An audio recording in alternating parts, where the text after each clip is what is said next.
What is up, you fucks?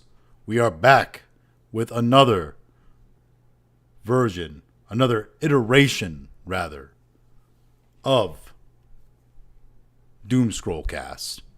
With me, Lord Botha. And, you know, we're starting a little bit later tonight. About an hour late than what I normally would like to have these streams at. Just because my wife wanted to spend some time together tonight. So we played some Fortnite. We actually played some games. We played a children's game, Fortnite, the Walmart of online live service games.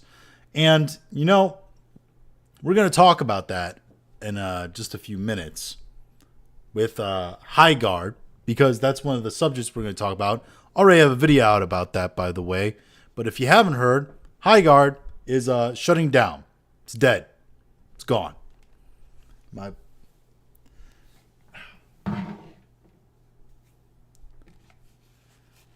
bangs are always falling fucking down on me in my face, and it's like, but I'm going like bald partially up here, so it's like I have like emo bangs, but like also like balding old man hit. Like it's the worst of both worlds. So like I need a haircut is what I fucking need. I need a fucking haircut. My hair's too long. It's not long enough in some places, but it's way too long in other places. Anyway, you don't give a shit about that. Point is, Highguard is dead. We'll maybe talk about that a little bit. Already have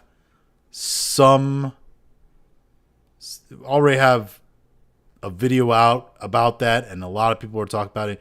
But there's a whole lot of stuff going on in politics as well. I don't know if you saw this, but we're kind of at war.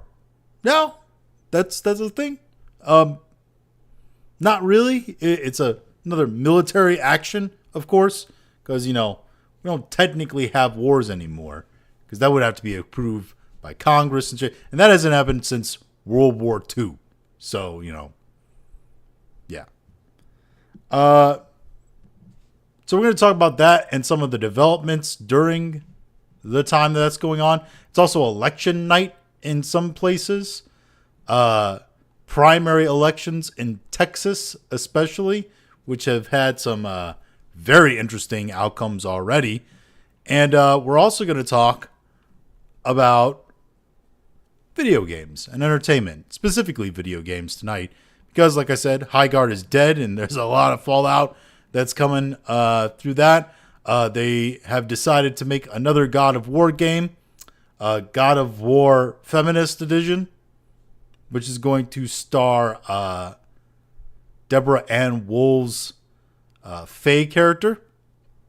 So, yeah, gonna discuss that. And yeah, there's several more things. Oh yeah, and Resident Evil Requiem released, and it's doing really, really well, really big numbers. So we're gonna talk about that. Marathon had their server slam, which was a thing. Obviously, people are going to test out a beta if it's free to see how shit this thing actually is. And yeah, Microsoft is doing stuff with AI. There's just so much going on in the news right now. So, and of course, Paramount, is buying Warner Brothers, and they pretty much certified that they're going to buy Warner Brothers now. So, yeah. But let's start with the politics, all right? We'll get to the Doom Scroll later as well.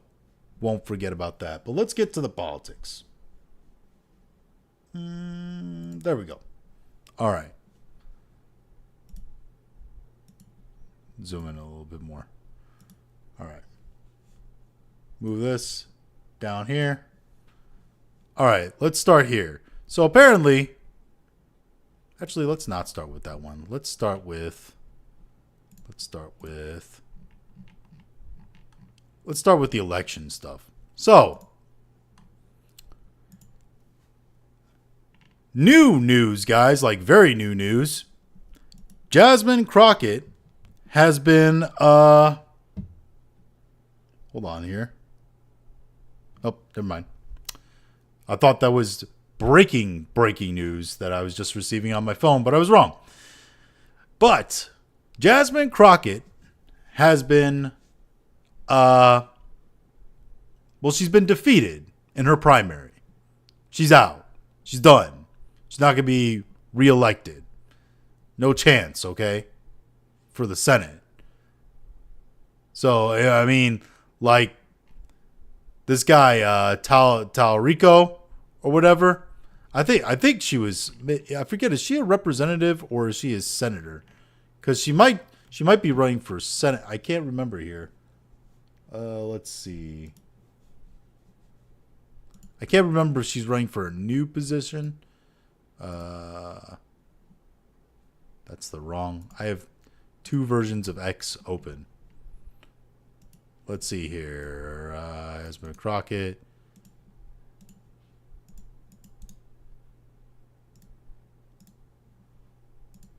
United States representative. Okay. So she's a representative and she's running for Senate. That's what it was. She was running for an open Senate spot. But it looks like, that's not the page I want to be on. This is it. She's not going to get it. Because she was defeated in the primary by this guy, Talarico, who he had the spot on like Stephen Colbert that didn't air or whatever. I don't fucking know. I didn't pay any attention to that because it was a bunch of white noise. There's a lot of white noise stories in politics, and some of it you just got to filter out and be like, I don't really care about this bullshit. It's just propaganda that's being used for one side or the other. So focus on the things that matter. A lot of times that's actual results like these. But this is from Eric Darty here, who says, breaking, Jasmine Crockett storms out of her own event after crying they cheated following her brutal loss. She said Republicans rigged the election in areas with high black populations. Don't really know how you do that besides the ways maybe Donald Trump has already outlined that machines can be rigged. I don't know. I won't be back tonight. This is what Republicans do. Okay, so, I remember when you couldn't say that there was voter fraud or anything like that because, that was treason and stuff. So let's take a look at this. Let's make sure the audio is right. Here we go. All right. Let's take a listen. So that's my news, is that we're not going to have election results tonight, in my opinion, based upon what specifically is taking place in Dallas County. Unfortunately, this is what Republicans like to do.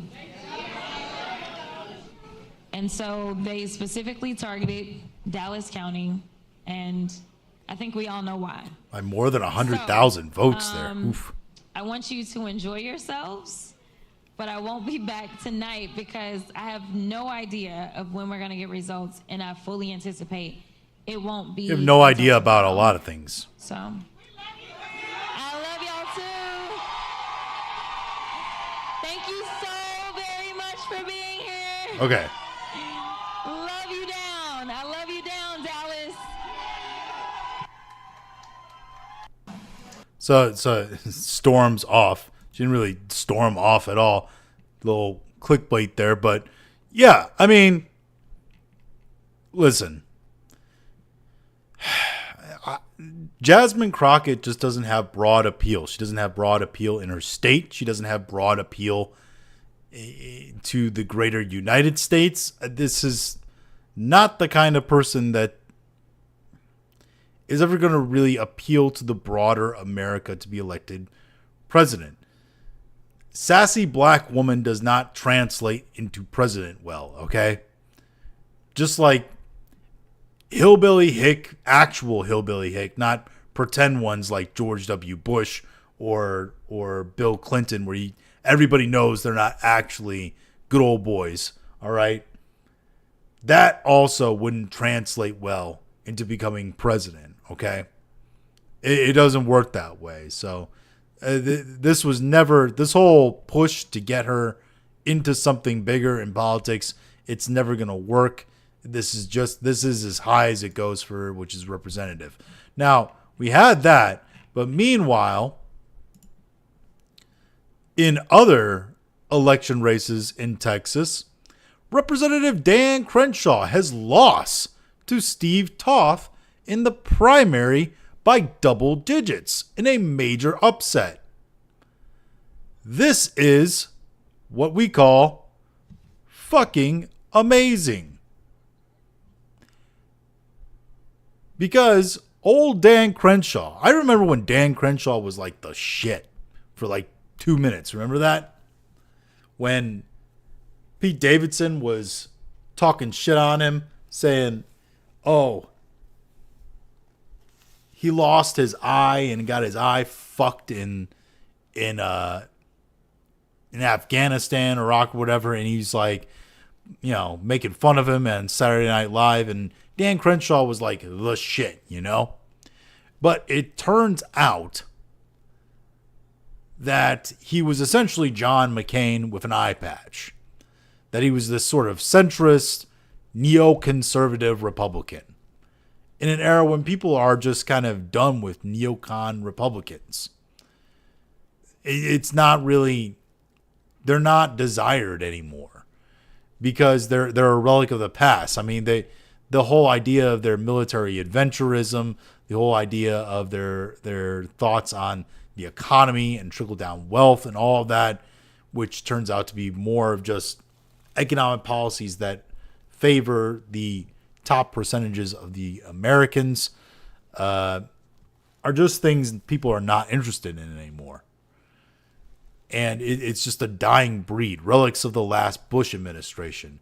And that brand of conservatism is just not going to work, especially in an era of the MAGA Republican, the more populist Republican and conservative.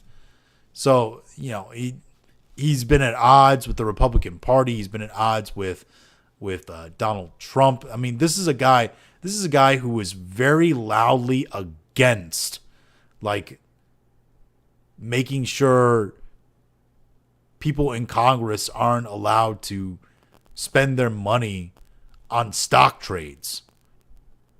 You know, a very obvious conflict of interest. And he was loudly against that. It's almost as if he's using the position to make money. I think he's quoted as saying, like, if we couldn't make money doing the job, like using the job as an advantage to make money, no one would do this. Which seems a little, you know, not civil servant-y, in my opinion. Just me. Almost poked my fucking eye out there. And I wouldn't need an eye patch. But, yeah. But if you haven't heard, let's do this one next. We kind of bombed Iran. By like a lot. And we've eliminated about like, I think the total was like 50, well over 50 now of their like highest commanders. And with a joint operation with Israel. And basically the whole idea is regime change. And of course, everybody's butt puckered when that got mentioned. Because you get flashbacks of the Bush Obama or the Bush wars and Obama wars of the Middle East, Afghanistan, and Iraq, because Obama, you know, he owns that war as much as Bush did, because Obama campaigned heavily on ending those wars and didn't end those wars. So every time Donald Trump uses the military to commit an action and gets the swift results that he has within this second term is an indictment on those two administrations, the Bush and Obama administrations, and their complete either ineptitude or more likely non-desire to use the military in an efficient way to end the war. My guess is that before the war was out of hand, they could have ended the war. They could have contained the war, but there's no profit in that for their business buddies. This goes back to military adventurism of neoconservatives, right? Which was all just kickbacks. All just kickbacks, you know? Sorry, I thought I had feedback coming through my earpiece. It's all just kickbacks to their businesses, right? We all knew that. I mean, Dick Cheney, he was the one really controlling the White House. Everybody knows that. And, you know, he was in league with so many different businesses. Halliburton, Blackwater at the time, which is the mercenary group. So many people that made money off of that war. Of course, the oil companies and etc. But that's what people had flashbacks when all this shit was happening. Now, this is going to be completely different, I think. I think 4 U.S. military service people have been killed already in this conflict. I don't know what those guys were doing. I don't know if they were involved in like fighter pilots. If you look at them, they don't look like fighter pilots to me. But maybe they were, I don't know, some kind of support group. I don't know what they were involved in with the attacks on Iran. But there are 4 U.S. military service people that were killed. Of course, thoughts and prayers go out to them. RIP, all of that, respect to their families, given the ultimate sacrifice and etc. That said, it's a little wild that people are already calling this a forever war when we're about 3 days into it. And considering the fact that we've eliminated so many of the high command, including Ayatollah Khamenei, who is the supreme leader of Iran, right? Which is the guy we wanted to get out of power. He was the guy cracking down on protests, cutting the civil liberties of the people of Iran. Really, from what everybody describes, is a not very nice guy and kind of a brutal dictator. Now, they selected a interim replacement for him. I think he was dead in like less than 24 hours. They then had a council come together to elect a new Ayatollah. The entire building was flattened while they were in it. So you have that as well. But now it's been decided finally that Ayatollah Mojtaba Khamenei, I think that's how you pronounce his name, who is the son of the previous Ayatollah Khamenei, is going to be the new Ayatollah of Iran, supreme leader, whatever. And here you have the Associated Press saying, doctors inform Mojtaba Khamenei, reportedly Iran's next Ayatollah, that he has a few days left to live. Yes, because, as I've just stated there, the U.S. and Israel are pretty much taking out everybody that gets selected to be a top leader in Iran right now. I mean, you don't want to be a guy with, stars on your shoulders in Iran right now, controlling the military. There's also been reports that, they're firing missiles wildly into their neighbors, some of their neighbors that support them even. And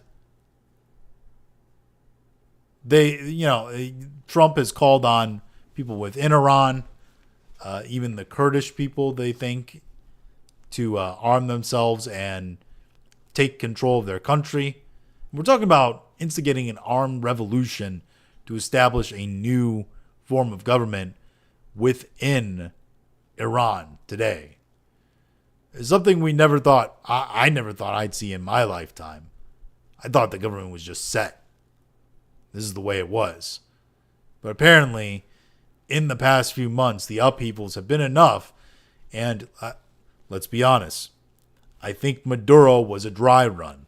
I think the military action in, Ecuador? Can't remember. No, Venezuela. Military action in Venezuela with Maduro was a dry run to see basically if the U.S. military, if we still dem boys. And they found out, yes, we are in fact still dem boys. And so they decided to go after the Ayatollah and Iran. And by doing this, they're going to harm the integration of the relationship between China and Russia, who Iran was kind of their go-between.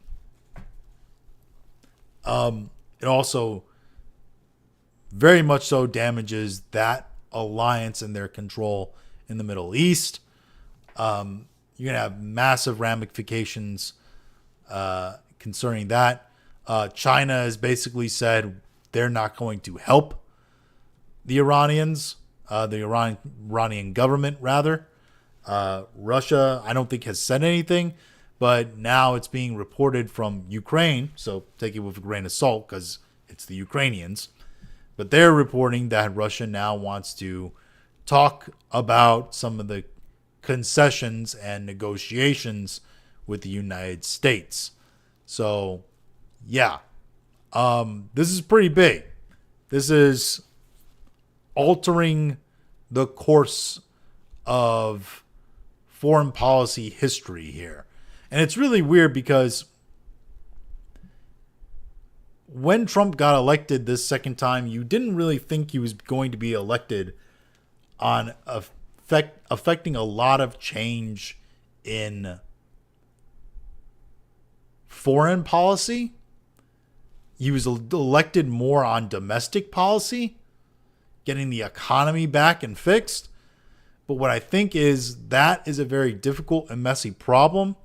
And we like to take wins where we can get them. And I think he thinks that they can get easier wins doing this.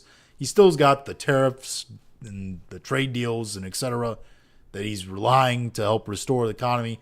But I think he's relying on incremental wins in foreign policy to get him by, to try to win popularity and say that, hey, we've done something important.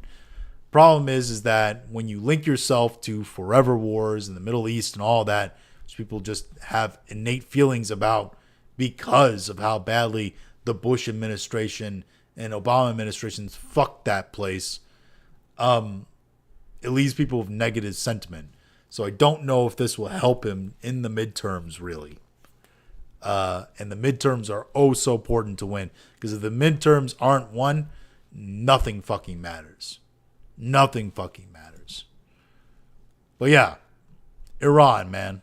Yeah, I don't think Mojtaba Khamenei is going to be in power for long. Let's just say that. Let's see. Let's go to the next one here. Let's see. What do we want to talk about next?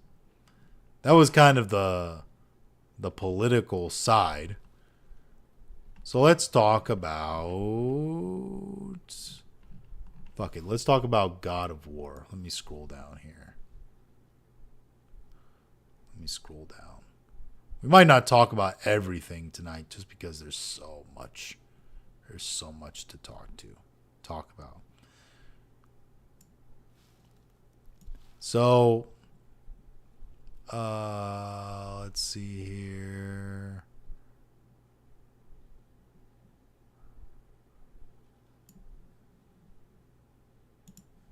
Fuck it. We'll just start here. So, God of War announced, or I guess Sony PlayStation, there was a leak that then basically became a full announcement that a new from Sony, like Santa Monica Studios, they're going to do a God of War game, new God of War game, and it's going to star as the main character Deborah Ann Wool's character of Faye. If you don't know who Faye is, God of War series, Faye is Kratos' second wife. She's Atreus' mother. Basically, her death is kind of the start of like the Norse saga of God of War. But the main character of God of War, the titular character of God of War, has always been Kratos. Kratos is the lead character of God of War. In the same way that Nathan Drake was always the lead character of Uncharted. Lara Croft has always been the lead character of Tomb Raider. They haven't really switched them, right? Ever. And the one time they did switch the characters, in Uncharted, well, you saw how that worked out for them. But Lara Croft especially, which is why, considering the success of Lara Croft as a series, when someone like Mr. Pio1 here says, imagine not wanting to play a game simply because you play as a woman. I don't really know what the fuck he's talking about. I don't know what he's talking about. Because this is not...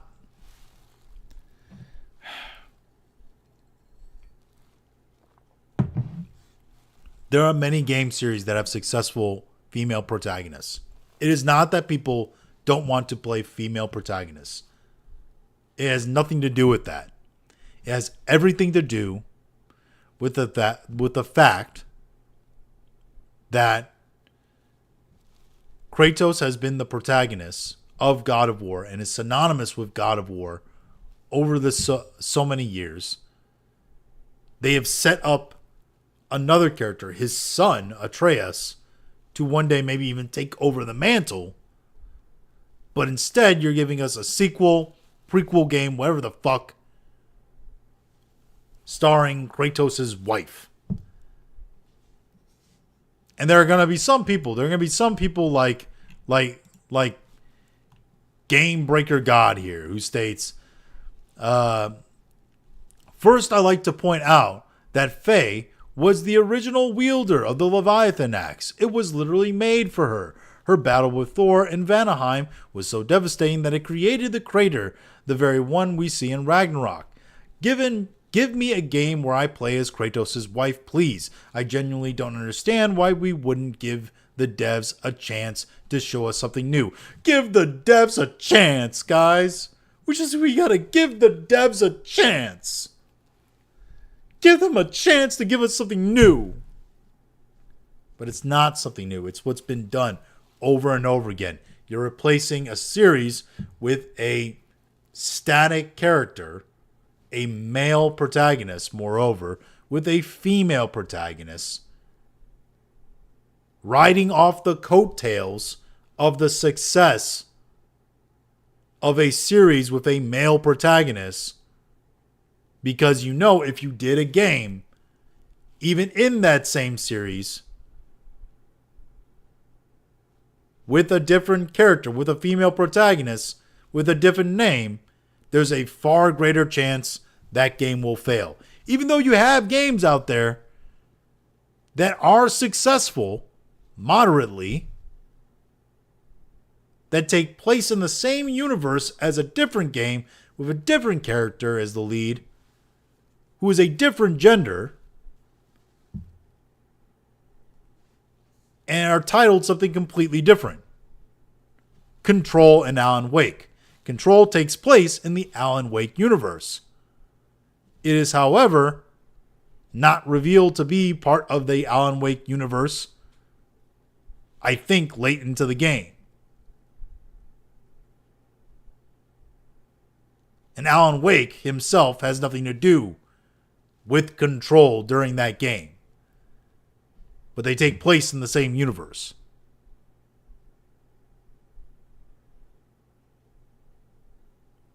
But they don't try to ride the coattails off of Alan Wake. They have it titled something completely different. And it received moderate success, yes. So it is possible. But they don't want to risk that. So they ride off the coattails of God of War. I just don't get it. By the way, this has nothing to do with Deborah Ann Wool, okay? Deborah Ann Wool is hot. She's a good actress. Liked her in True Blood. I didn't watch Daredevil. Daredevil's never been a favorite Marvel character of mine, so I skipped it. Wasn't for me. I hear that it's a really great show, though. She does a great job. Cool. She probably does, or she does do a really good job as this character, right? obviously. But I don't want to play her in a God of War game, all right? However, all this said, this isn't Neil Cuckman that is doing this game. It's Corey Belrog. Or Barlog. I think I call him Belrog in my fucking video. Whatever. But I still got to edit that video and put it out. That was the video I was going to edit and put out today. But fucking Highguard news came out and I was like, I can put that one out faster first. Even though I had this video recorded. But, I mean, Neil Druckmann is not doing the story or has anything to do with this game, so that's good. And, it is a Sony game, Sony property, and Sony ponies will buy literally anything. It's got a PlayStation logo on it. It's a PlayStation exclusive. Buy it. They do not care. This has been proven over and over. Look at Ghost of Yotai.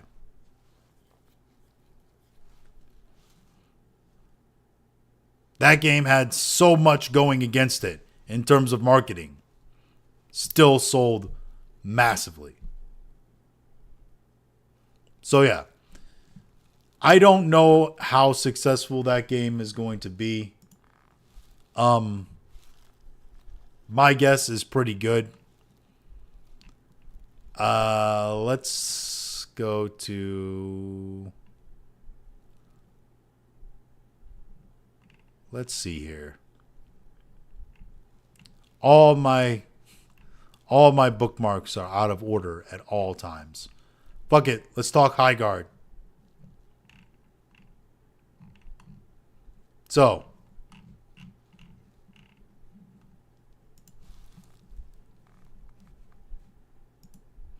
already had a video drop about this, but let's talk about it. Highguard is dead. From Wario64, Highguard is permanently shutting down on March 12th. And he has the post here from Play Highguard, their official account. We'll just go down straight to it here. And let's do it. Let's do a little quick read. Okay. Highguard's final update arriving soon. Thank you for playing with us. Today we are sharing difficult news. We have made the decision to permanently shut down Highguard on March 12th. Since launch, more than 2 million players stepped into Highguard's world. You shared feedback, created content, and many believed in what we're building. For that, we are deeply grateful. Despite the passion and hard work of our team, we have not been able to build a sustainable player base to support the game long term. Oh, you fucking don't say. Because you got like less than 2,000 people playing daily now. Servers will remain online until March 12th. We hope you'll jump in with us one more time to show you support and get those final great matches in while we still can. The team is excited to release one final game update to enjoy in the remaining life of the game. We'll be adding a new warden, a new weapon, account level progression, guys, in a game that's being fucking sunsetted, and skill trees. Oh, skill trees, guys, for all the time that you'll have to collect new skills. Full patch notes are coming, and we're targeting tonight or tomorrow morning for patch release. Oh my god.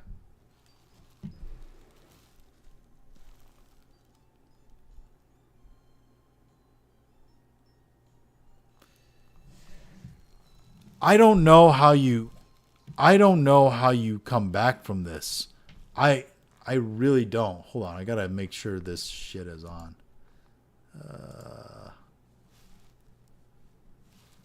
Let me full screen here. Oh shit, fuck. Something's always fucking amiss. I've been playing sounds intermittently, and I don't think that they've been playing because the fucking shit was shut off. All right.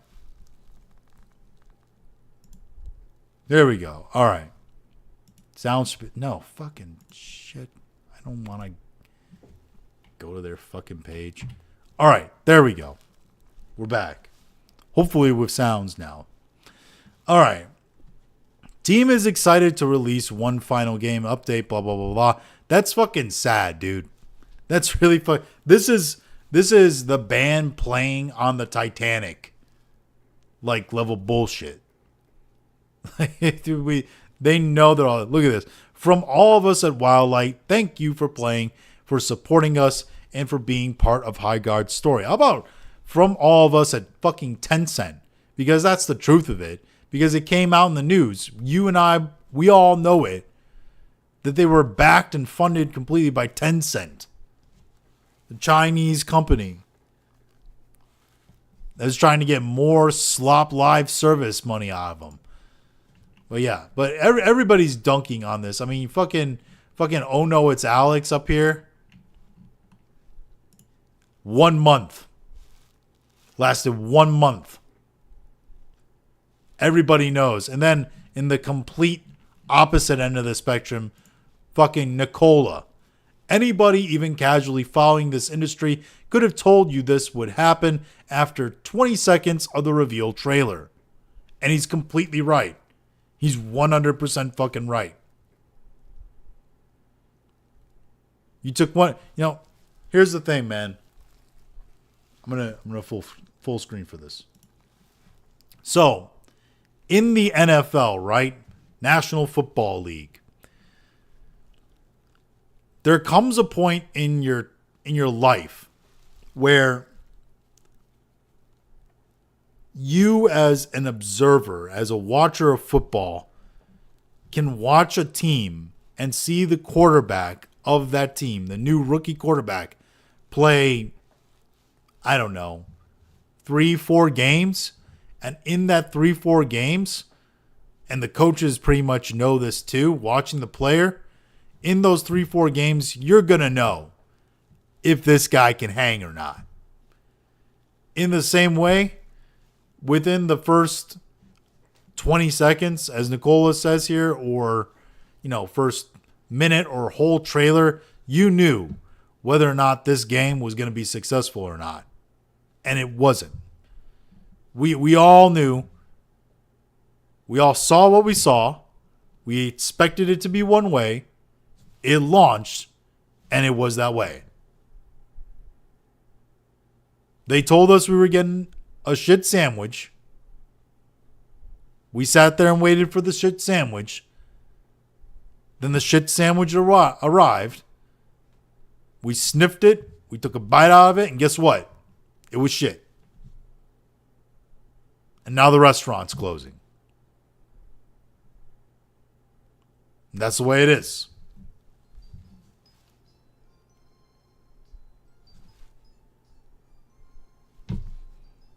It's the end. It's over, boys. It's never been more over. So, yeah. What else with Highguard here? Oh, yeah. Norwitz has a pretty good point here. Some Fortune 500 CEO is looking at this and thinking, don't worry, the 30 live service games I just approved will be different. Yeah. So here's the duality of man within this is that you're going to have a lot of there we go. Now you can see it. But like I said, Norwitz with a quote here. You have a duality of man here where, yes, you're going to have a lot of live service games canceled because they're going to see the shit that happened with Highguard. They're going to see the shit that happened with Concord. They see the shit that's probably going to happen in Marathon when it drops full. And they're going to see the shit that's definitely going to happen to a place like Horizon Hunters Gathering, which that's going to be fucking hilarious when it drops. Because when Horizon Hunters Gathering drops, that's going to do like shitty, like, woke indie game numbers, I think. Like, numbers like fucking Relooted or Take Us North or what was that other one? Dustborn. Like, that's going to be bad. But you're going to have a lot of games canceled. On one hand, yes. But then on the other hand, you're going to have this. You're going to have a bunch of guys with their head in the sand who say, no. Our game is going to be different. We're going to be able to capture the audience. But the truth is they're not. You're not going to be able to capture the audience because the audience is already captured. When they say that they are competing for our time and that time is the new currency, they are not wrong. Because it's thought of in two ways in terms of monetary purpose, right? You get people to view your shit online. You get people to view TikToks, view Netflix, etc. You have advertisers on some of those platforms, right? And, advertisers to be paid to be on your platform. You see the ad. That's how the ad revenue works, etc. So getting you to view their platform, getting eyeballs on the platform, is how they justify the ads and the company to run ads on their platform so they make the money off the ads. That is how one way in which them getting you to spend time on their platform is important. Video games, at least as of right now, do not run ads while playing, right? Again, as of right now.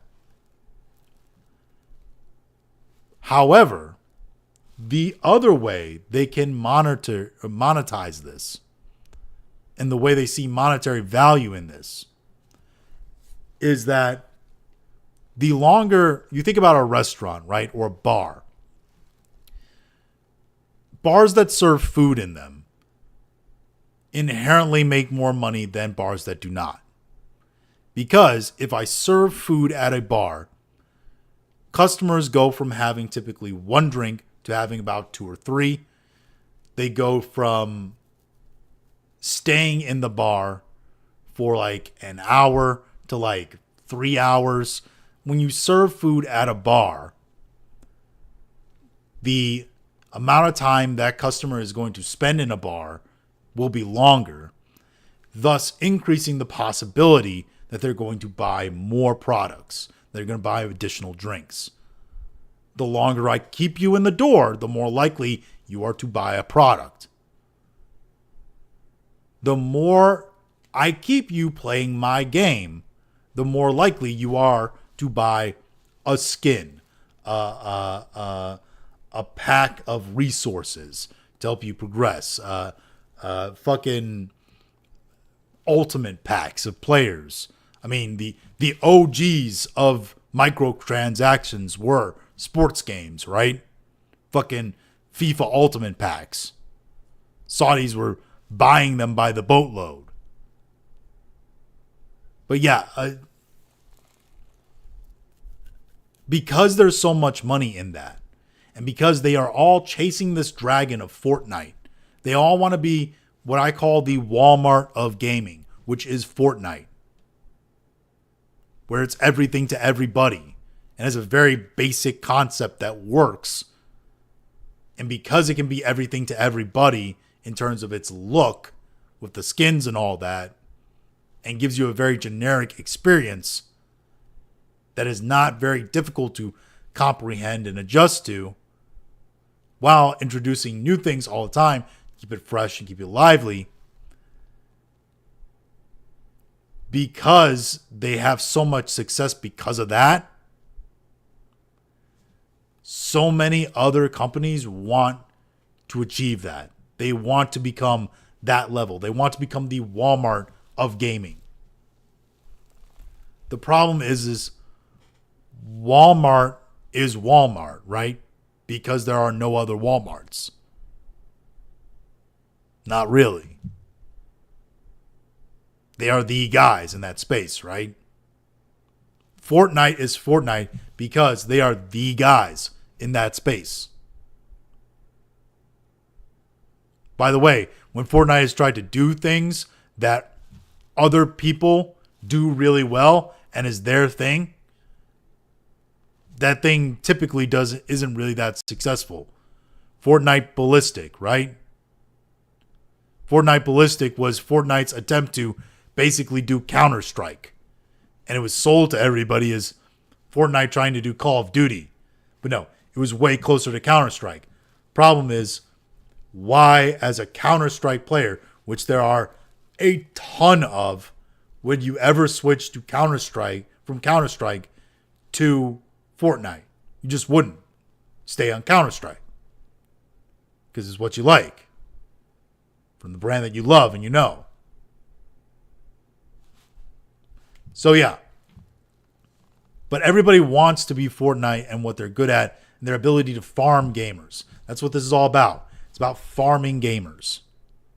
It's about getting you to stay on the platform so you'll buy more stuff so they can farm you for more money continuously through subscription fees, fucking battle passes, through buying skins. Just get you to pay regularly. Get you to the point where you don't even think about it. You just have it up on automatic subscription and you just keep going and going. I mean, that's how I am. That's how most people are. And if they can do that, that's how they get the most money possible out of a single product. And that's what they really want to do. They want to get the most money possible out of a single product. The problem is that there's already so many live service games. And live service games, like big box retailers, there's only so many of them that can exist on the market, given the population cap. So many billion people in the world, so many billion people that play video games, and realistically, all of them can play in their life where they have to do other things, you know, and might want to play other things than live service games. They can realistically keep up with, I don't know, 2 live service games, and you have 2 massive boys in Fortnite and Overwatch. You have Marvel Rivals that's broken in a little bit, and you have other ones intermittently here and there. Counter-Strike, of course, another big one. Fucking Helldivers 2. There's so many that are on the market right now to the point where they're doing massive numbers and still struggling to justify their server cost. I know with the amount of content put into Helldivers and the polish that game has on it, what it probably costs from a modern game development level. And I know right now with the players that they're bringing in even with all the new content, is probably a hard justification for their server costs. Especially with how bad server space and power and all that is today with AI and all that. So, yeah.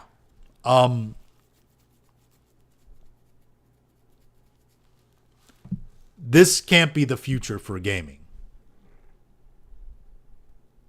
If companies continue to go this route, you're gonna see continuous failures, and you're gonna continue to see companies go under. These exist now, and you have to accept them. But what companies need to do if they want to thrive is they need to create smaller games. And I don't mean really, really small. I just mean normal size game for a year of 2010, 2012. Normal size games so that you don't have to be the fucking Witcher 3. Okay? Just normal sized games for those eras. Something of the size, maybe even a little bit less as Expedition 33. Give it a unique art style And I mean actually unique. Don't use the fucking Saints Row reboot art that and the fucking fuchsia purple colors that all these fucking woke indie developers want to be shoving into their fucking game so that it all looks the same. You know what it reminds me of? That shit reminds me of all the emo kids in school who all wanted to be thought of as different, but they all dress and look the same. It's like, oh, you're really battling conformity there. But all dressing similarly as a group.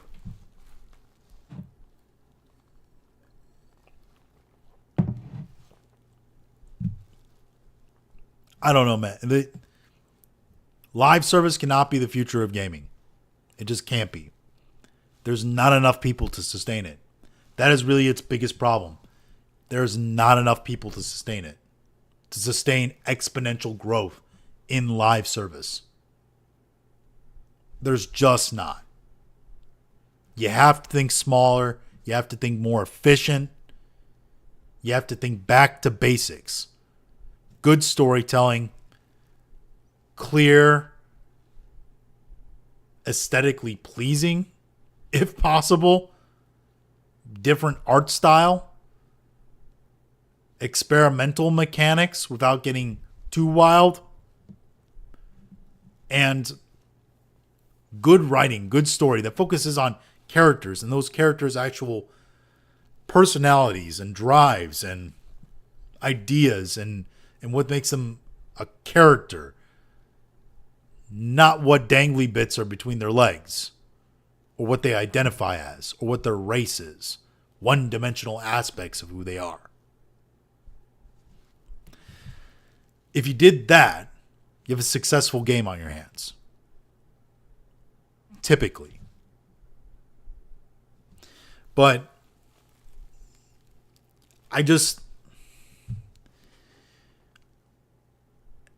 we can't keep going the route of live service. If you're a AAA gaming studio, you can't do it. It's just going to get you further in trouble. But yeah, smaller single player games are the future, really, if you want to survive. Anyway, this is a long ass fucking rant about this. Let's see what else we have here. What else do we have tied to? Because I think we have. Oh yeah, forgot to talk about this chuckle fuck. Because to go along with Highguard.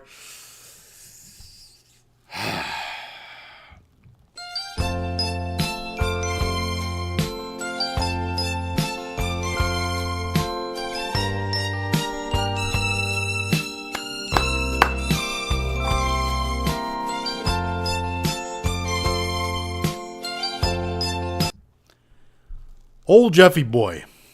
Oh boy. You might not remember. Jeff Keighley shielded his fucking ass off for this game. He came out, he gave it a prime time spot. A prime time spot at the Game Awards. Said, this bad boy right here, man. This is the future. He talked about, this is from the makers of Call of Duty and Titanfall, Medal of Honor, basically every first person shooter you played with from about 2000 to now worked on this game, basically, is what he was saying. And hyped it up so much. By the way, they took those accolades off their Steam page real quick when they saw the response to this game. But he showed for this game at the Game Awards hard. He said he played it, one of the best things he's ever played, etc. And it failed. It failed massively. And I think he knew from the backlash immediately to the trailer that it was going to fail. Now, there are some people that say that Jeff was playing 4D chess and he oversold this game so much because he knew how dog shit it was and that it needed to fail. Something tells me Jeff is not that crafty of a politician in the gaming industry. But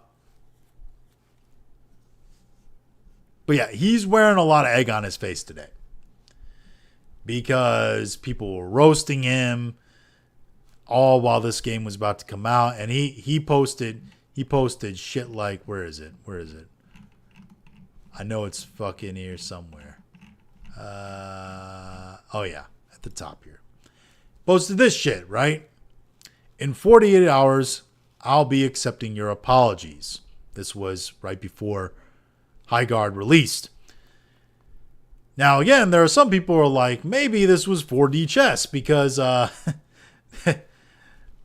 GIF he's chosen here is Jurassic Park. And the irony here, of course, is that Jurassic Park is a massive fucking disaster. And people get killed in it, etc. And obviously it was a bad idea. And, you know, Hammond doesn't get any apologies whatsoever. And maybe Jeff knew that and he was posting this ironically. However, I don't think that's the case. Again, I think he just was posting it because he thought it was funny. And he was expecting those apologies. And I don't think those apologies are coming anytime soon. Veradar here. We're going to see. We did see, Kata. Let's see here. A lot of comments from, let's go to the most recent comments here. Let's go to the recent.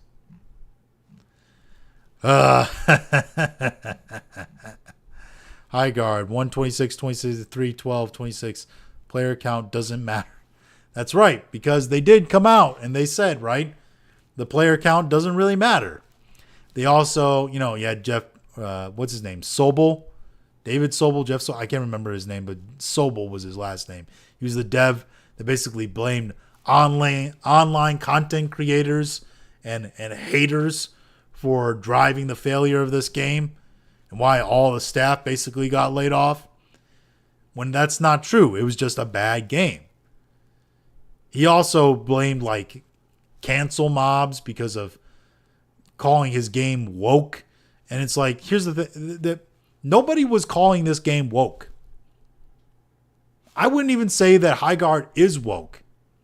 Fucking Endymion, who is an anti-woke grifter. He's a Masources guy who cries victim every time somebody blows wind the wrong direction at him. Even he was out here saying, no, the game's not really woke. It's just shit. Your game wasn't woke. It was just shit. Anyway, I'm waiting for my apology. I'm sorry. There was one I saw earlier that was like, I don't know if it was specifically under this or a repost of it, but it was like, it was Thanos, and he's like, what did it cost you? And he was like, everything. It will be up to 45 days when they shut the servers down. Jeff, you helped it survive longer than Concord. Congrats. Has been 48 hours. Has it been 48 hours? Yeah. Where's my apology, Jeff? Yeah. The only apology applicable here is to say I'm sorry for your loss. Boy, that escalated quickly. Laughing. Brother. Yep. Yeah, he's getting absolutely roasted. And he deserves it, man. He oversold the game. Absolutely sold us a bill of goods that he knew was shit. But if I'm going to be honest, Tencent, well, obviously it came out, were heavy investors in Wildlight Studios. Basically the main big financial backer of Wildlight. They also have a board member that sits on the committee or whatever for the Game Awards, and pretty much are very invested, either maybe not capital wise, but sweat equity wise, I guess you could say, in the Game Awards. And yeah, it's very clear that somebody might have made a phone call to somebody to make sure that Highguard got that very noticeable spot at the Game Awards. But yeah, it's all just fucked, man. They just gotta understand that gamers are not going to be farmed for slop content anymore. Okay, those days are over. They have to get back to making original ideas that adhere to what gamers really want, which isn't a difficult thing to figure out. And no, it's not just scantily clad, big boobed women. If that was true, fucking First Descendant would be doing massive numbers. It's not. And they just need to produce those at smaller quantities and smaller intervals. It's not that difficult to figure out, in all honesty. Oh, what else do we have here? Sure, let's do this one. I think this might be the last one we do for tonight. And then we'll do Doom Scroll. We're an hour in, and I don't want to go too long tonight, to be honest. I'm a little bitch right now. I don't want to do more than like an hour and a half. So, Capcom reports that PC now makes up about 50% of total unit sales, with the share expected to keep growing. They're expanding their PC development team and plan to apply technical improvements from Monster Hunter Wilds to upcoming titles. Which is very interesting because let's see what the all-time numbers are. Let's see what the all-time numbers are for Resident Evil Requiem now. Resident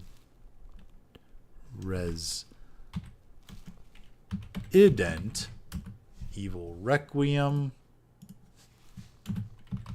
Player count. SteamDB. All right. So here we go.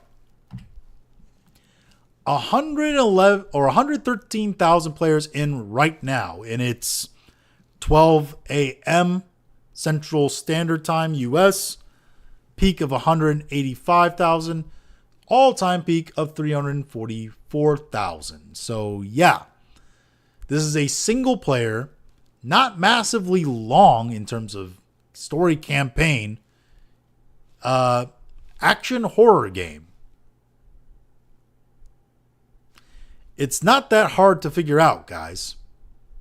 Yes, it has a massive fan base already and was probably always going to be successful and popular. But the fact that this is just on PC alone, you got to factor in the PlayStation numbers and any other numbers that might be not included in this. I mean, compare this to Highguard, right? This is clearly a targeted product that's built for the love, because I've seen the streams of it. I've never been a Resident Evil guy myself, but I saw streams of it, and I get it. I get the appeal of it. This was always going to be for the fans of the series, and they made a game for the fans of the series, and it provided them everything they wanted. I'm going to be honest, I've seen streams of other Resident Evil games. This feels kind of like a greatest hits of the Resident Evil games. Kind of a little bit of everything. But it works that way. And it was clearly made as a labor of love and something that wasn't meant to just be a cash grab, but an actual functional game that people were meant to enjoy, or at least be scared by. You think Highguard was like that? Because my feelings are is that Highguard, money was the driving factor. How much money can we make from people? How much money can we fleece out of people and farm out of people? How many players can we get onto our platform. That's really what they were thinking about. They were thinking about how many players can we get onto our platform, because they knew the more players they can get onto the game probably translated directly one-to-one with how much money they thought the game was going to bring in. Because of skin packs and battle passes and etc.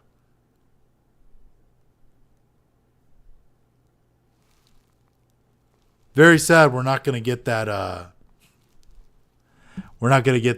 years long like roadmap for Highguard as well in terms of content apparently. But yeah, Resident Evil is doing gangbuster numbers now.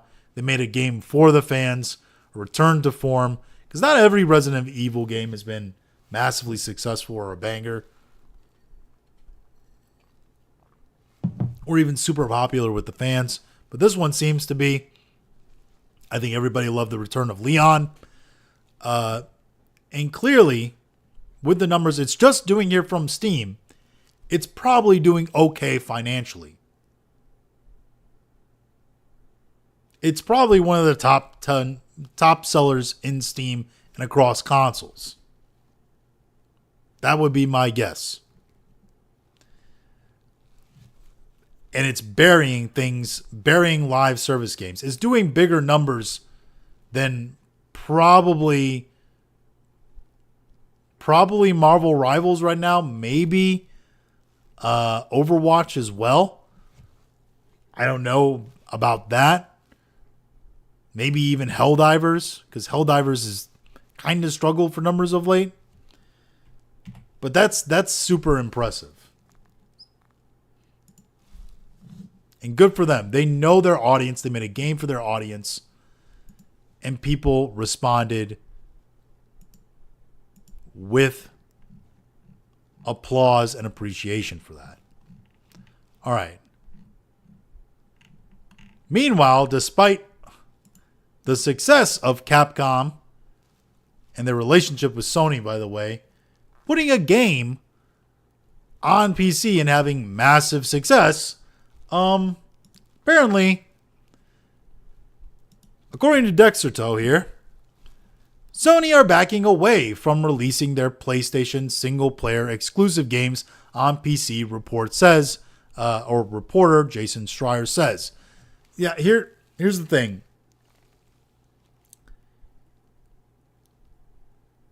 They are so worried. They are so worried that PlayStation is going to be proven as unnecessary by putting their games on PC and doing well. And that people will go to PC because why would I play on PlayStation just to get access to these games when I could play on PC and get access to far more games and also get access to these games that I love and these series that I love. They're so locked in this pre-2019 mindset. They're so scared of that. Scared of the success that comes along with that. And the idea that they'd have to, oh my God, make their consoles fucking economical.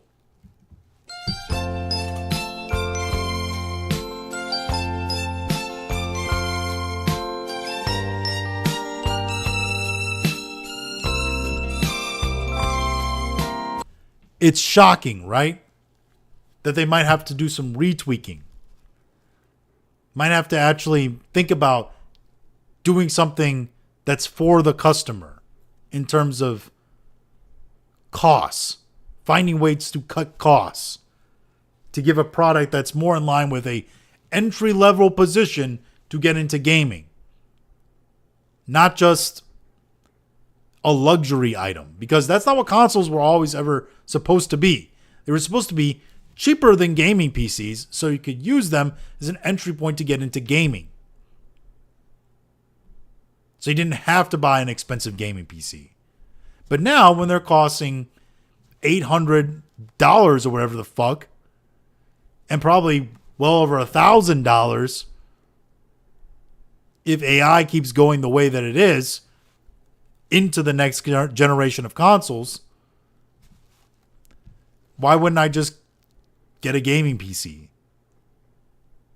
Pay a little bit more to get a gaming PC. It doesn't make any sense. PlayStation's not the only culprit here. Xbox is definitely a culprit. Nintendo, you could argue, is almost a driver. Those were the guys that said, hey, let's make the standard price for games $80. So that now when any console gives you a game for just $70, you feel like they're doing you a fucking favor. When it shouldn't be like that. Games should be $40, $50. Maybe. But yeah. Backing away from releasing PlayStation. So this is literally them saying, we don't want to make more money. We don't want to make more money so we can keep our hardware, so we can keep our exclusives to ensure our hardware sales, despite the fact that we're now moving into an economy where hardware is not going to matter that much anymore because we're moving away from the concept of consoles altogether and more into the concept of branded gaming PCs, where you're going to have wars between libraries of games, the platform wars. And despite that writing being on the wall, they're like, no, we're not going to put our games on PC. Motherfucker, in less than 10 years, you probably will be producing PCs. PlayStation will be a PC company. This is the future. PC is the Borg, motherfuckers, and you will assimilate.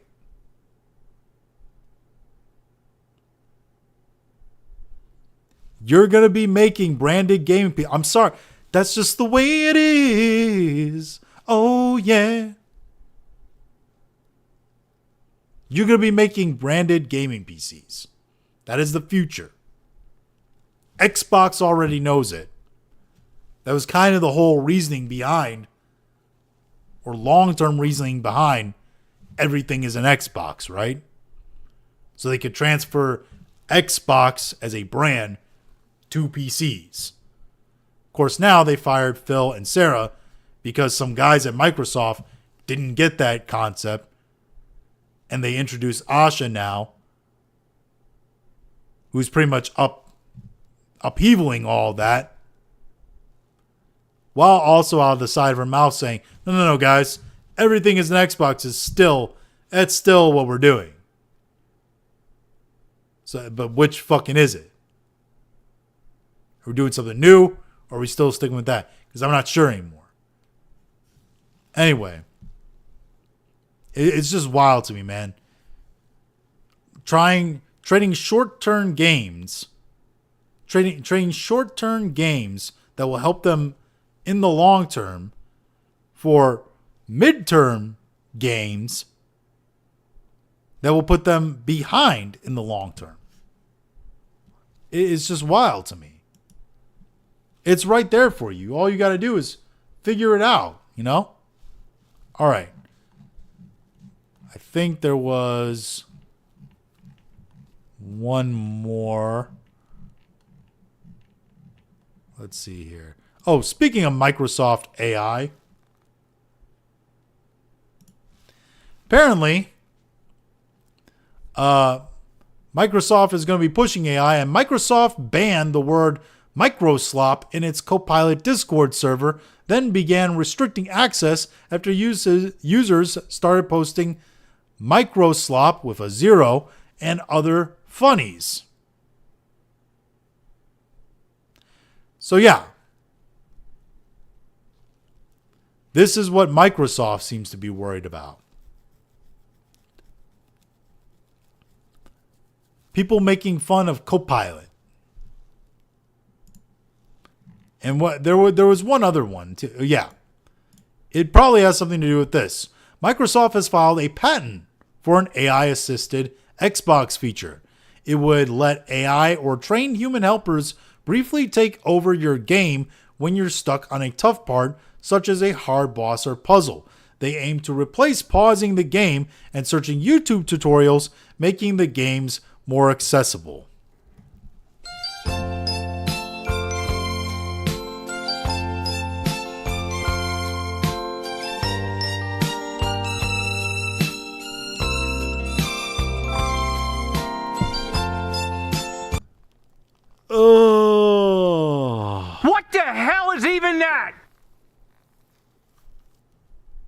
Try to relax your anus. See, what these guys don't understand is that the whole point of looking up YouTube tutorials or Googling how to get past certain puzzles or bosses in games, the whole point of why we do that as gamers, as a last resort, by the way, is so that we can get through it and it's a little dirty secret. You don't advertise it. You don't talk about it, okay? You kind of do it to the side, you know? Like you're texting your girlfriend you're cheating on your other girlfriend with, okay? It's doing the side bitch text of gaming, okay? You feel dirty doing it. But sometimes you have to look up certain things, okay? Sometimes you have to. Because all of us are a little bit retarded, right? But that's one thing. And we do it in the dirty secret, right? Literally putting an AI or even a trained human helper, by the way, that's really fucking worse, to be honest. But putting any kind of assistant in a game that's like, that just pops up like fucking Clippy and is like, hey, you need some help with that? Because it seems like you're struggling. That fucking sounds terrible and demoralizing. And who would want to play games with that possibility? Who would want to play games knowing that somebody's going to big brother them, literally big brother them, and show up and be like, nah, sit to the side, young blood. Give me the controller. Let me show you how it's done. Nobody wants to do that. Nobody wants that.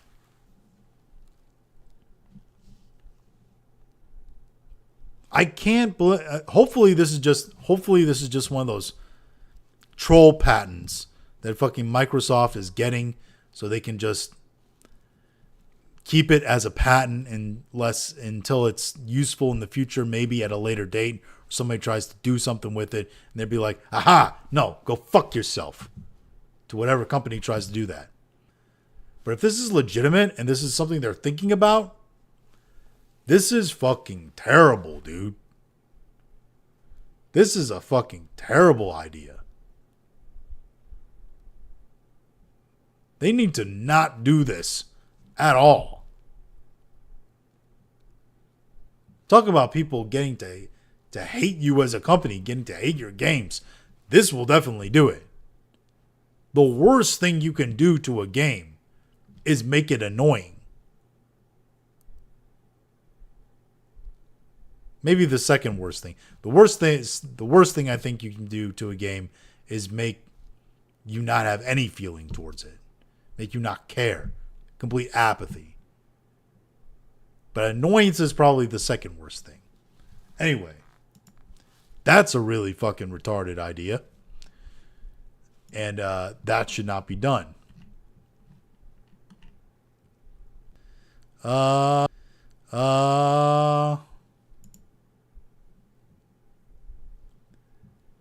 Let's do this one and then we'll do the doom scroll.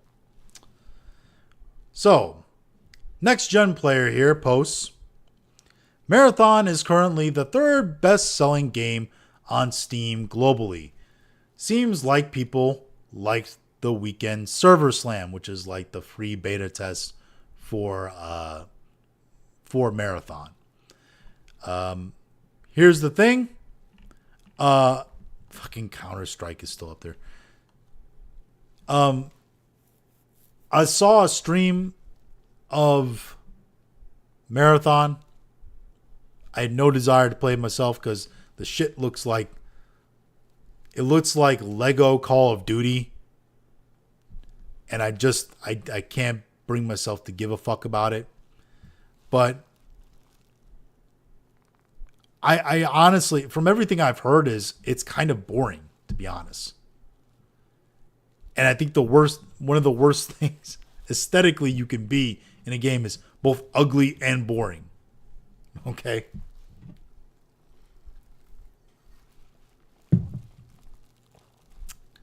But I think the Server Slam had like a peak of all-time peak of like 143,000 players in there or something. It wasn't terrible. It did numbers. It did good numbers. Unfortunately, actually, I think I have. Let me see if I got the. I saved somebody's post here. Where the fuck is it?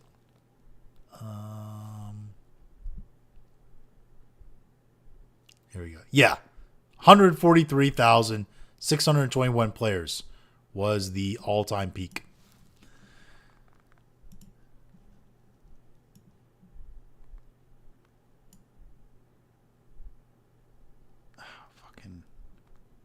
Why am I... Now it's saying that I'm...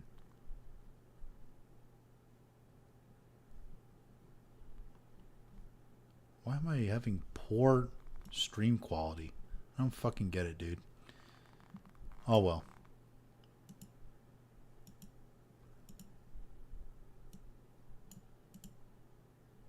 And now we're... Okay. What the fuck? Alright. I had poor stream quality, and then it was... Now it says it's excellent. Fuck if I know. Anyway. But it says here that... What was I saying? Oh, yeah.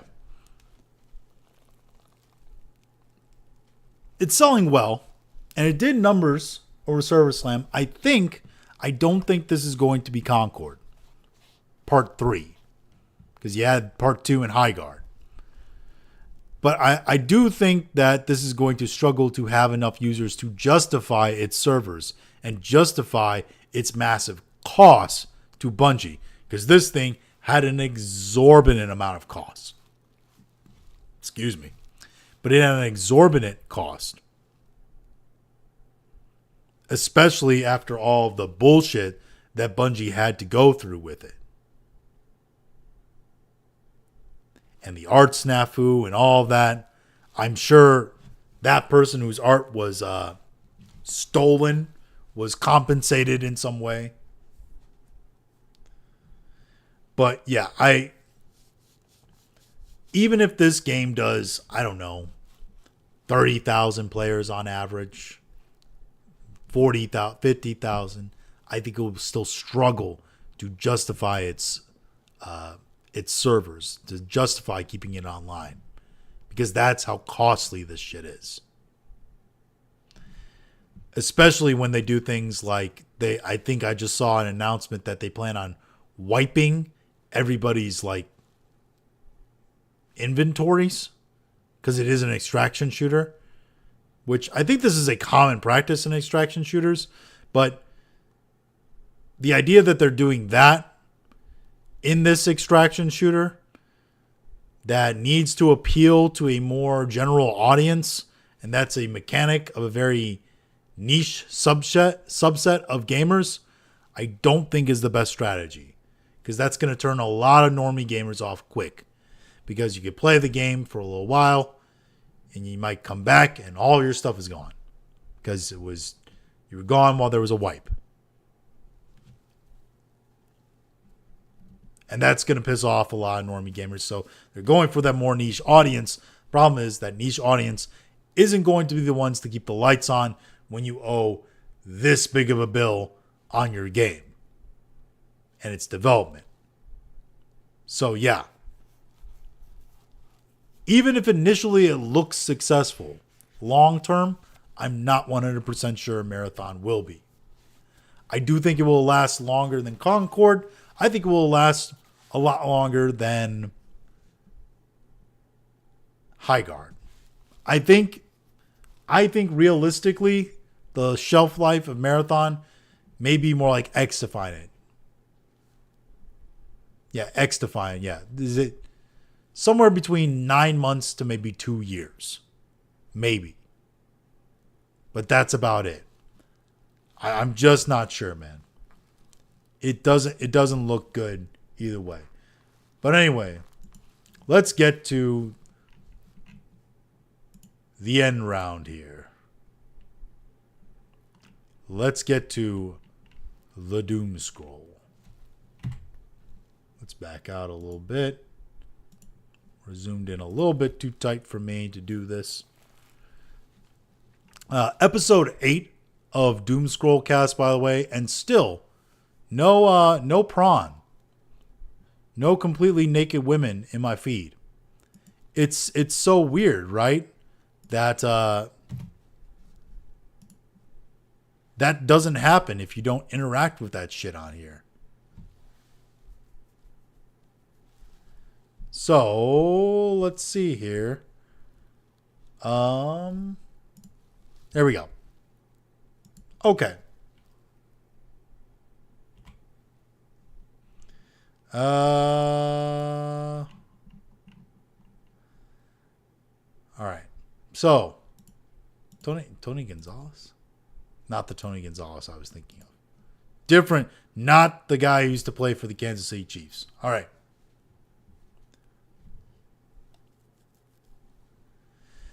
So,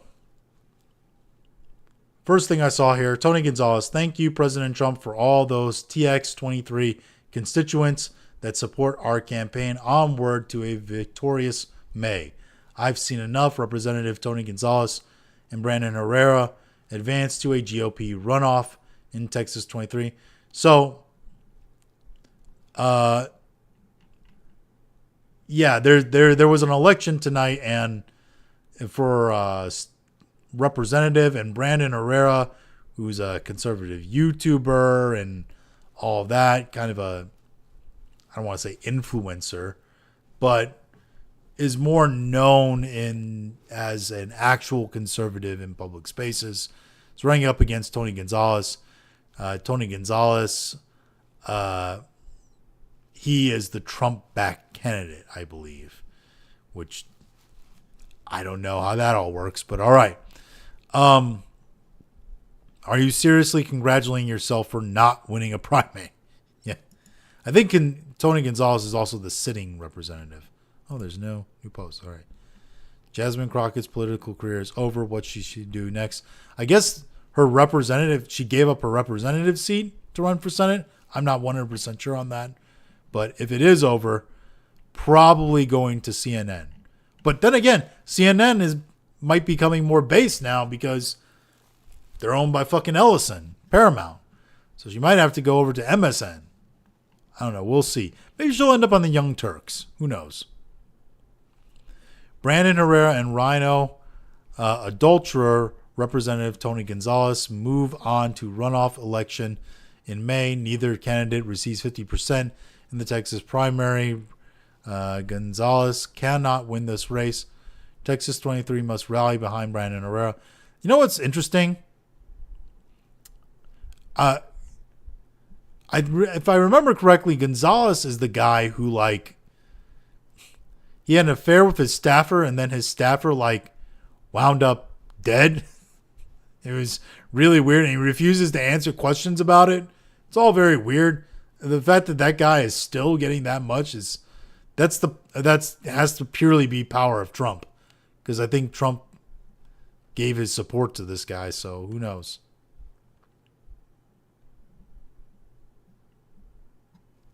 What? Asman is bad at Resident Evil. Let's take a look at this.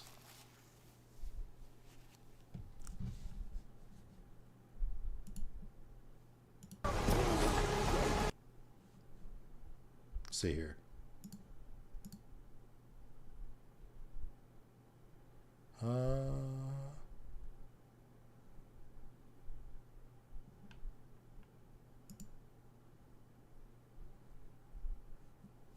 Let's see if this works. Shit! What? Oh. I thought that was a zombie. So he was Shit! He was shooting at civilian. No, he's not bad. He's just skittish. He's just skittish, you know? You're worried. Trump is going to turn Texas blue. Yeah, no, Luke. Here's the thing. Luke is turned into a baiter. Not that kind of baiter. But he's turned into the kind of guy that's like he clickbaits. He clickbaits real bad. He's gotten really proficient about the internet and caring about the internet.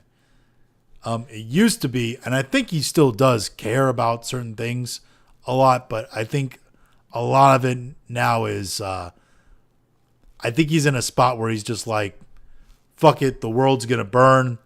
They control everything, so why not try to find a way to make my money on the internet?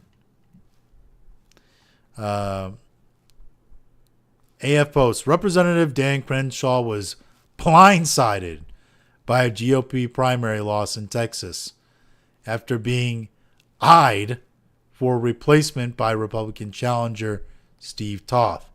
Crenshaw, a 7-year incumbent, has faced growing criticism from constituents who say he lost sight of their interests. He will leave office on January 3rd, 2027. Good, by the way. Eye patch McCain. Holy hell. Iran just took out a $1.1 billion radar at the most fortified U.S. base in the Middle East with a single missile. This is bad. That radar was the backbone of all U.S. missile defense in the Gulf. Every Patriot, every THAAD now operating blind. Yeah, somehow I don't feel like that's true. Economist, geopolitical. Let's take a look. Repost of Ted Lieu. There's a good sign. Ted Lieu is a fucking delusional piece of shit. The U.S. launched military operations in Ecuador. Now we're fighting in more. Yeah. Not kind of a biased source here, I feel. You gotta be kidding me. Yeah, again. Senator John Kennedy. Sean, in the words of Congressman Ilhan Omar, I love you like a brother.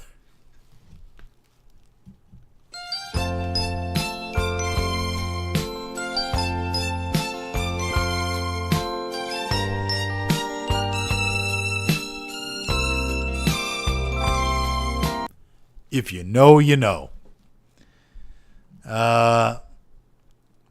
Trailer for Karen, a game where you play as a Karen and destroy a shopping mall. Hold up. Wait a minute. Let's take a look here. Sorry, we're all out of half Rated and half. E can for only everyone. do an exchange. No, breadsticks are extra. I'm sorry, ma'am. That's our policy. Okay. This is like a tornado.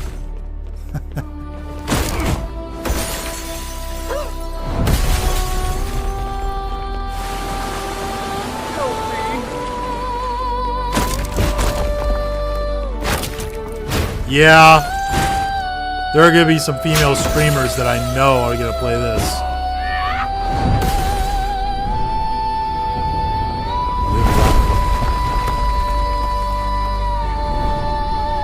All who remain will remember her name.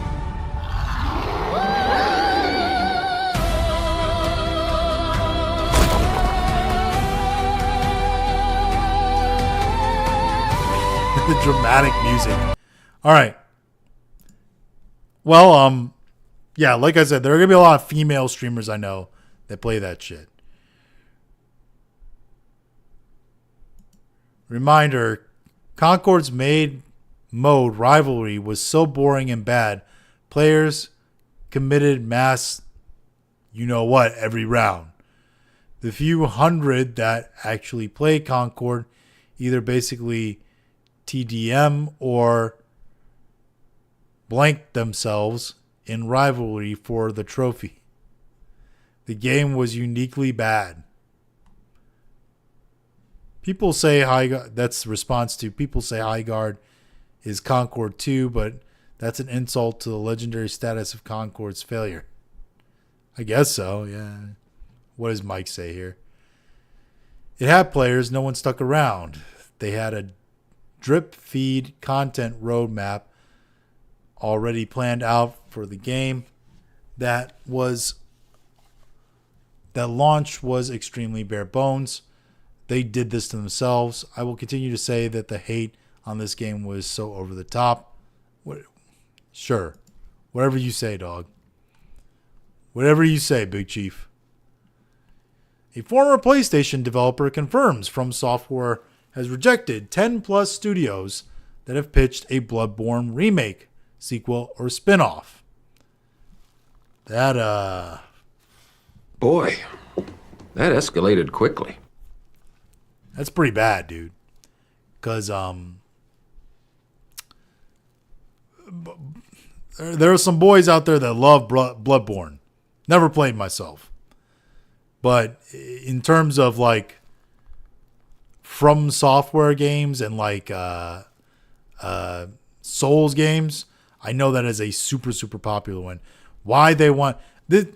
Honestly, it feels a lot like that scene in Parks and Rec, right? Where Ron is making the chair for Tom's restaurant, and then he just smashes one. And Tom's like, "What the hell, Ron?" And Ron is like, "I had to destroy it. It was too perfect. It looked machine made." I feel like that happens a lot in the gaming industry, where you have games like Bloodborne that come out that developers are just like, "Nah, it was too good. We can't make another one." God of War 2018 director, co-writer was talking about Faye games 6 years ago, but yeah, entertainment executives ignored 80 million fans. Your tour guide cooked you. See if you can get a refund. This is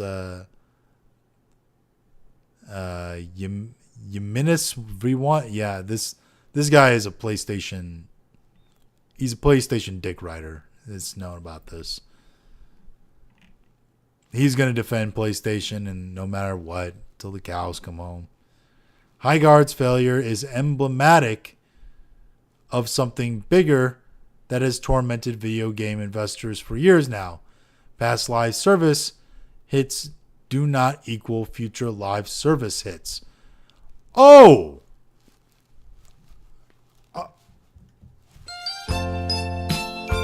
Oh! Really?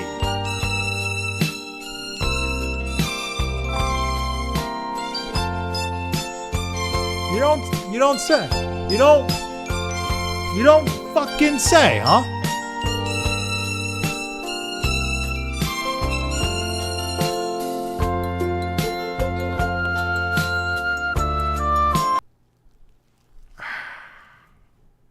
Why are you gay? You don't fucking say. This is literally the shit I was just saying. I think. I'm not going to click on the fucking article because fuck PC Gamer. Because PC Gamer shilled hard for this game. When it looked like Highguard was flopping, they were like, nah, Highguard's not flopping. Then they got community noted saying Highguard flopped. Then just earlier today, they released a game or a statement that was like, yeah, what did they say here? Let's see. Not that one. Where is it? Yeah, this one here. R.I.P. Highguard. In a better world, an FPS is allowed to be unpopular. It's not unpopular. It flopped. It was a failure. Nobody cared. It was hated. Actually, wrong. I was right the first time. It wasn't even hated. No one just cared about it. They didn't want to play it either way. This is them still coping. They went through the denial phase. This is slightly less denial phase. And now they're into the negotiating phase here. Now they're into negotiating. Where it's like, well, it wasn't that problem. Maybe it's a different problem, a bigger problem. Yeah, it is. You don't fucking say. Dude want characters to be more lore accurate, but reality is when they're lore accurate, all he wants truly is video game female characters to blank off to. You are a sad, pathetic little man. I mean, here's the thing, man. Why can't we have attractive female characters? Like, this is all because the Bugle Daily said, screw identity politics, make video game characters more lore accurate. Yeah, Agrabota is white, which would make more sense because she's Nordic. It's not about wanting to bang them. It's about making them look better. What do you really think this is something you want in a video game? Is appealing, makes you want to buy the video game more? I don't think so. It's not that hard to figure out. Trump, we will cut trade ties with Spain if they don't let us use their bases. Spain, go fuck yourself. Spain showed more courage than 190 countries. Yeah, Spain also has no Muslims in Britain now. No, I'm just...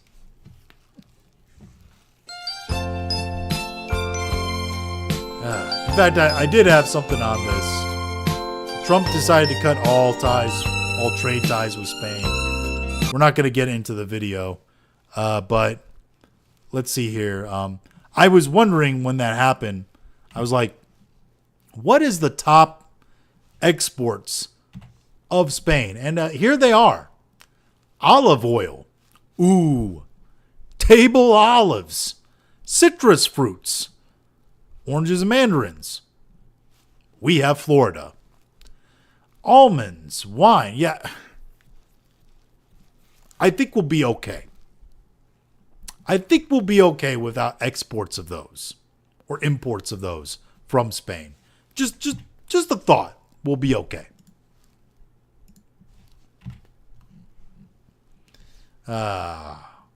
At this point, Crimson Desert needs to drop a 97 Metacritic or the internet's calling it a disappointment. That's the level of hype we're dealing with. I mean, K-Med is an absolute piece of shit, but he's not wrong there. Kirsha, kind of insane this is going to a runoff. Who is voting for phony Tony? Yeah, it's okay. More of that stuff. This is the thing with X. You interact with a post, you're going to get 7 more posts about it. If the exclusives are bad, why are these the results? Should Xbox have exclusive games? Mostly because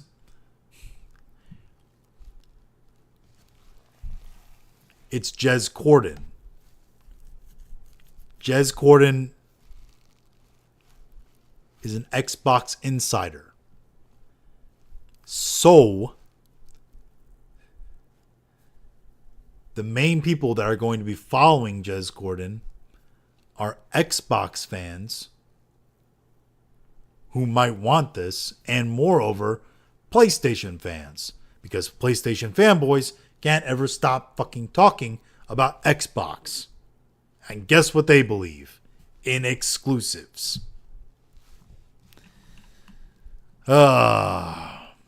Former Yankees great Max Tyrexia?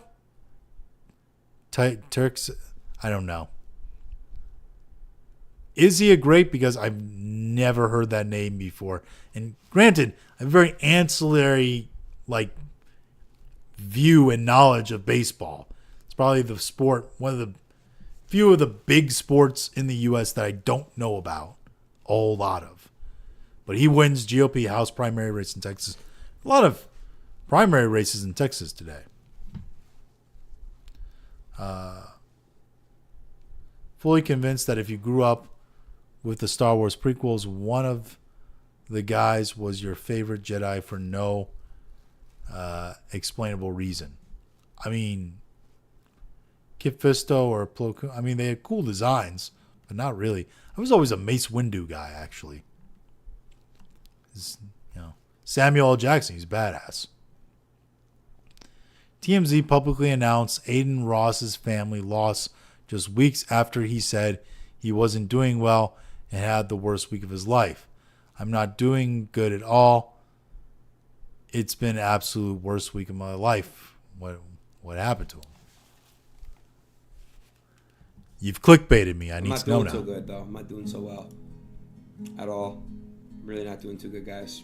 But, you know, you guys, that's the thing about me and streaming, right? You guys will see the good and the bad. And I want everyone to understand, like, this has nothing to do with, like, me being unhappy. It's just it's been the worst, absolute worst week of my life. Okay. And it's kind of like, you guys know when in your life when things go really well, like, there's just stuff that happens and it goes really well, and then, like that, your life is just, what the fuck? And it's so fucked up because we're vague posting like, how video often now. do I go to fucking LA, right, to do shit and okay, this is him just not talking about it. So, well, I don't really care enough to. I cock teased you with a little bit with that, but I don't really care enough to know about his personal life. Hopefully, whatever it is, gets better for him. Paul Bettany is reportedly at the top of HBO's list to play Voldemort in the Harry Potter series. Interesting. Very interesting. That actually, we're gonna bookmark that. That actually might not be a bad choice. Unfortunately, the show still has Black Snape, which is a glaring problem for the series. And I think Paul Bettany would do a really good Voldemort. It is interesting that they decided not to go the, female Voldemort route that everybody was memeing on earlier.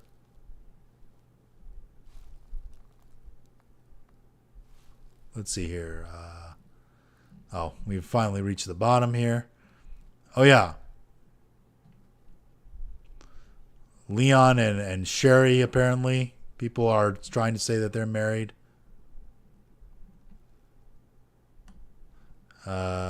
First time seeing Howard pull this.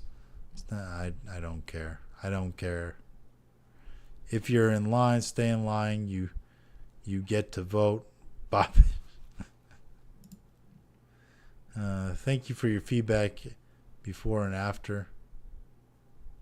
You're going a little bit too fast for me, Knight's Path.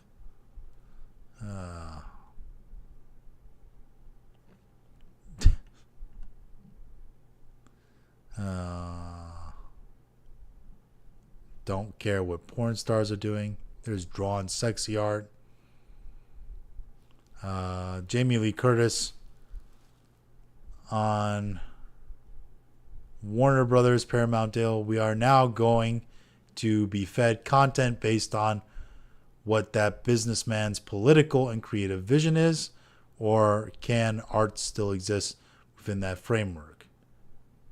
I mean, what does Badger say? Henry Badger. So they obviously didn't give a shit for the past decade, where every single bit was left leaning. They love propaganda when it's theirs, like one battle after another. Yeah, I mean, obviously, it's always, hey, is this going to be leftist media? Yeah. Oh, well, then we can say whatever we want. Great. Put as much propaganda in as you want. Is this going to be leftist media? No, well, it's going to be centrist now. Oh, well, we should really have free expression in art. No,